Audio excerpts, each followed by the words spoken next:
നമസ്കാരം. ഞാൻ doctor Kurian Thomas. ഇന്ന് ഞാൻ സംസാരിക്കാൻ പോകുന്നത് പാർക്കിൻസോണിസം എന്നതിനെക്കുറിച്ചാണ്. കൈകൾക്ക് വിറയലുമായി വരുന്ന പല രോഗികളും ചോദിക്കാറുള്ള ചോദ്യമുണ്ട്. ഡോക്ടറെ, എനിക്ക് പാർക്കിൻസൺസ് ഡിസീസ് ആണോ? വിറയൽ ഉണ്ടായാൽ അത് എല്ലാവർക്കും പാർക്കിൻസൺസ് ഡിസീസ് ആകണം എന്നില്ല. പാർക്കിൻസോണിസവും പാർക്കിൻസൺസ് ഡിസീസും വ്യത്യസ്തമാണ്. രോഗലക്ഷണങ്ങളുടെ ഒരു കൂട്ടത്തെ ആണ് പാർക്കിൻസോണിസം എന്ന് വിളിക്കുന്നത്. കൈകൾക്ക് വിറയൽ, ചലനം മന്ദഗതിയിലാവുക, ശരീരത്തിന് സ്റ്റിഫ്നെസ് അല്ലെന്നുണ്ടെങ്കിൽ ടൈറ്റ്നെസ് ഉണ്ടാവുക, നടക്കുമ്പോൾ ബാലൻസ് പോവുക അല്ലെങ്കിൽ താളം തെറ്റുക. ഈ 4 രോഗലക്ഷണങ്ങളെ ചേർത്ത് വിളിക്കുന്നതാണ് പാർക്കിൻസോണിസം. ഏറ്റവും കൂടുതൽ ആളുകൾക്ക് പാർക്കിൻസോണിസം ഉണ്ടാക്കുന്ന രോഗാവസ്ഥയാണ് പാർക്കിൻസൺസ് ഡിസീസ്, അതല്ല എങ്കിൽ ഇഡിയോപ്പതിക് പാർക്കിൻസൺസ് ഡിസീസ് എന്ന് പറയുന്നു. പാർക്കിൻസോണിസത്തിലെ രോഗലക്ഷണങ്ങളെ കുറച്ചുകൂടെ നന്നായി നമുക്ക് മനസ്സിലാക്കാം. ഏറ്റവും പ്രധാനപ്പെട്ട ഇതിൻ്റെ ഘടകമാണ് കൈയുടെ വിറയൽ. കൈയുടെ വിറയൽ നമ്മൾ നേരത്തെ സംസാരിച്ചിട്ടുള്ളതുപോലെ പലതരത്തിലാകാം. പാർക്കിൻസോണിസത്തിലെ വിറയൽ വിശ്രമിക്കുന്ന സമയത്താണ്. അപ്പോൾ വെറുതെ ഇരിക്കുന്ന ഒരു രോഗിക്ക് ആ സമയത്ത് കൈ ഇങ്ങനെ വിറയ്ക്കുക. മിക്കപ്പോഴും ജോലികൾ ചെയ്യാൻ പോകുമ്പോൾ അല്ലെങ്കിൽ കൈ നീട്ടിപ്പിടിക്കുമ്പോൾ, ഒരു സാധനം കയ്യിലെടുക്കുമ്പോൾ പാർക്കിൻസോണിസത്തിലെ വിറയൽ അസ്തമിക്കും. എന്നുവെച്ചാൽ പോസ്ചറൽ അല്ലെങ്കിൽ ആക്ഷൻ ട്രെമർ ഈ രോഗികൾക്ക് ഉണ്ടാകാറില്ല. വിശ്രമിക്കുന്ന സമയത്ത് വിറയൽ, മറ്റു കാര്യങ്ങളിൽ അവരുടെ ശ്രദ്ധ കേന്ദ്രീകരിക്കുമ്പോൾ ആ സമയത്ത് വിറയൽ. പലപ്പോഴും ഈ രോഗികൾ വിറയലിനെ പറ്റി ജാഗരൂകരായിരിക്കും. അതുകൊണ്ട് തന്നെ വിറയൽ കൺട്രോൾ ചെയ്ത് നിർത്താനുള്ള ശ്രദ്ധ അവർക്കുണ്ടാകും. അവരുടെ ശ്രദ്ധ അതിൽ നിന്ന് മാറുമ്പോൾ ഈ വിറയൽ നമുക്ക് കാണാവുന്ന രീതിയിൽ ആവുകയും ചെയ്യും. രണ്ടാമത്തെ രോഗലക്ഷണമാണ് ചലനങ്ങൾ മന്ദഗതിയിലാവുക എന്ന് പറയുന്നത്. ഇത് പല രീതിയിൽ മനസ്സിലാക്കാൻ പറ്റും.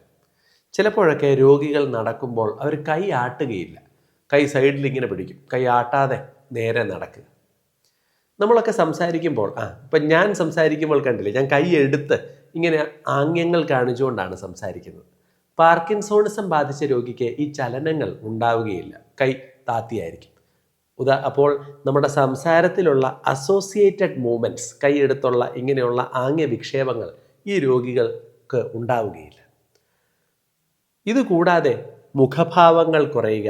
പാർക്കിൻസോണിസം ബാധിച്ച ആളുടെ മുഖം വളരെ ബ്ലാങ്ക് ആയിരിക്കും. അവർക്ക് സന്തോഷം വന്നാലും ദുഃഖം വന്നാലും അത് മുഖത്ത് ശരിയായി പ്രതിഫലിക്കുകയില്ല. നടക്കുന്നത് വേഗത കുറവായിരിക്കും, ചെറിയ ചെറിയ സ്റ്റെപ്പുകൾ.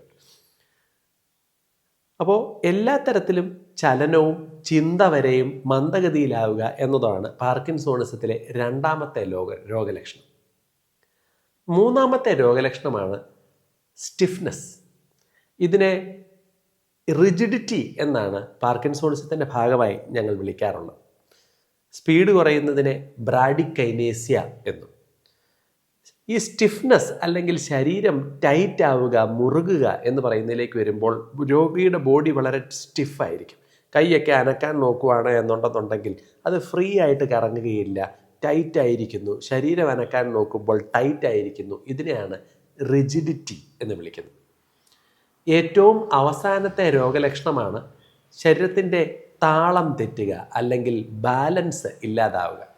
ഇപ്പോൾ പാർക്കിൻസോണിസം ഉള്ള രോഗി നടക്കുമ്പോൾ അല്ലെങ്കിൽ ഇരുന്നിട്ട് എണീക്കുമ്പോൾ, ഒരു സ്ഥലം വരെ ചെന്നിട്ട് തിരികെ നടക്കാനായി തിരിയുമ്പോൾ ആ സമയത്ത് അവർ വീഴാനുള്ള രീതിയിൽ അവരുടെ ബാലൻസ് നഷ്ടപ്പെടും. അപ്പോൾ ഈ 4 രോഗലക്ഷണങ്ങളെ ചേർത്ത് വിളിക്കുന്നതാണ് പാർക്കിൻസോണിസം. ഏറ്റവും കൂടുതൽ ആളുകൾക്ക് പാർക്കിൻസോണിസം എന്ന് പറയുന്ന രോഗലക്ഷണങ്ങൾ ഉണ്ടാക്കുന്ന, കൂടുതലും പ്രായമുള്ള ആൾക്കാരിൽ വരുന്ന ഒരു രോഗമാണ് ഇഡിയോപ്പതിക് പാർക്കിൻസൺസ് ഡിസീസ്. പാർക്കിൻസൺസ് ഡിസീസിൽ സാധാരണഗതിയിൽ ശരീരത്തിൻ്റെ ഒരു വശത്തായിരിക്കും ആദ്യം രോഗം തുടങ്ങുക. വലത് കൈക്ക് മാത്രം വിറയൽ, ഈ വശത്തിൻ്റെ ചലനം കുറയുക, കാലക്രമേണ ഇടതുവശത്തെയും ബാധിക്കാം. പാർക്കിൻസൺസ് ഡിസീസ് അല്ലാതെ മറ്റ് ചില രോഗങ്ങൾ കൂടെ പാർക്കിൻസോണിസത്തിലേക്ക് വഴിവെക്കാറുണ്ട്. രണ്ടാമത്തെ വിഭാഗമാണ് എറ്റിപ്പിക്കൽ പാർക്കിൻസൺസ് ഡിസീസസ്. ഇത് ചികിത്സയ്ക്ക് കുറച്ചും കൂടെ ബുദ്ധിമുട്ടുള്ള ഒരു വിഭാഗം രോഗങ്ങളാണ്. Progressive supranuclear palsy, multiple system atrophy, corticobasal degeneration എന്ന് പറയുന്ന 3 രോഗങ്ങളെ ചേർത്താണ് പ്രധാനമായും എറ്റിപ്പിക്കൽ പാർക്കിൻസൺസ് ഡിസീസ് എന്ന് വിളിക്കുന്നത്. ഇനി തലച്ചോറിനെ ബാധിക്കുന്ന മറ്റ് ചില അസുഖങ്ങളും പാർക്കിൻസോണിസം ഉണ്ടാക്കാം. ഇതിനെയെല്ലാം സെക്കൻഡറി പാർക്കിൻസോണിസം എന്ന് നമ്മൾ വിളിക്കും. നിങ്ങളെല്ലാവരും നമ്മളുടെ ബോക്സിങ് ലെജൻഡായ മുഹമ്മദ് അലിയെ കണ്ടിട്ടുണ്ടാവുമല്ലോ. വർഷങ്ങളോളം ഒത്തിരി ആൾക്കാരുടെ ഇടിയെല്ലാം തലയ്ക്ക് കിട്ടി. കാലക്രമേണ മുഹമ്മദ് അലിക്ക് നടക്കാൻ പറ്റാതെയായി. മുമ്പോട്ടേക്ക് ചെറിയ കൂനൽ വന്നു, നടക്കുന്നത് സ്പീഡില്ല. അദ്ദേഹത്തിനും പാർക്കിൻസോണിസമാണ് ഉണ്ടായിരുന്നത്.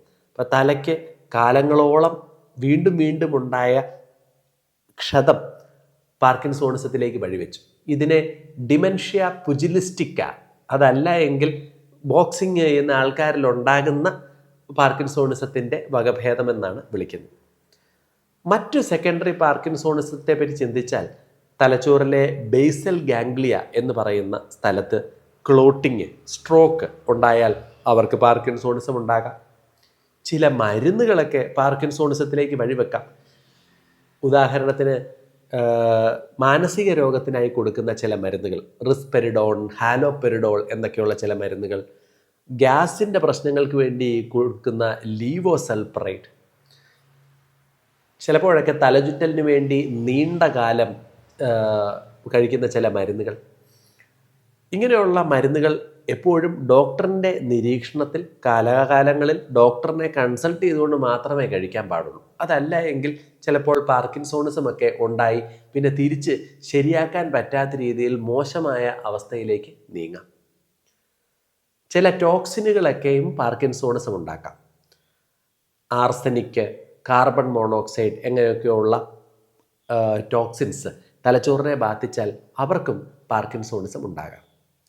അതുകൊണ്ട് തന്നെ നിങ്ങൾക്കോ നിങ്ങളുടെ ചുറ്റുമുള്ള നിങ്ങളുടെ ബന്ധുക്കൾക്കോ സുഹൃത്തുക്കൾക്കോ ആർക്കെങ്കിലും വിറയലോ നടക്കുന്നതിന് വേഗതക്കുറവോ വേച്ചുപോകലോ ഉണ്ടെങ്കിൽ അവർക്ക് പാർക്കിൻസോണിസം ഉണ്ടോ, അത് പാർക്കിൻസോണിസം ഉണ്ടെങ്കിൽ തന്നെ എന്താണ് അതിൻ്റെ കാരണം എന്ന് വളരെ നേരത്തെ മനസ്സിലാക്കി ചികിത്സ തുടങ്ങേണ്ടത് അത്യാവശ്യമാണ്. കാരണം ആദ്യത്തെ ഘട്ടത്തിൽ ചികിത്സ തുടങ്ങിയില്ല എന്നുണ്ടെന്നുണ്ടെങ്കിൽ രോഗിയുടെ അവസ്ഥ മോശമായേക്കാം. നന്ദി.